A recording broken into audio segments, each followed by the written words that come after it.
अरे डॉक्टर बाबासाहेब आंबेडकरांनी त्या दिवशी मनुस्मृती का जाळली? हा प्रश्न फक्त इतिहासाचा नाही, तो आजही माणसाच्या मनात जिवंत असलेल्या जातीभेदाचा विषाचा प्रश्न आहे. मनुस्मृतीत माणूस होता, पण माणूस म्हणून अधिकार नव्हते.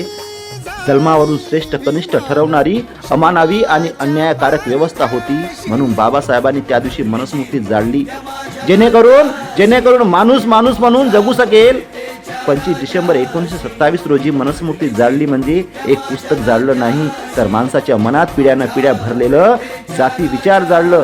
बाबासाहेबांचा स्पष्ट संदेश होता, जिथं माणसाची किंमत नाही तिथं धर्म, संस्कृती आणि परंपरा ही पाप ठरते. आजही शोकांतिका वाटते माझ्या मित्रांनो. काही लोक 25 डिसेंबरला मनुस्मृती दिवस म्हणून स्टेटस लावतात, पण त्या दिवशी मनुस्मृती का जाळली हे समजून घेत नाहीत. आणखी दुःखाची गोष्ट ही आहे माझ्या मित्रांनो, ज्याच्यासाठी बाबासाहेब आयुष्यभर लढले, त्यांच्या घरात बाबासाहेबांचा फोटो आहे. तेच लोक आज डॉक्टर बाबासाहेब आंबेडकरांच्या नावानं खातात आणि त्यांच्या विचारांचा विरोध करतात, त्यांच्यासोबत बेईमानी करतात. बाबासाहेबांचा खरा उद्देश एकच होता माझ्या मित्रांनो, माणसाच्या मनात काडी मात्राही जाती विचार उरू नये.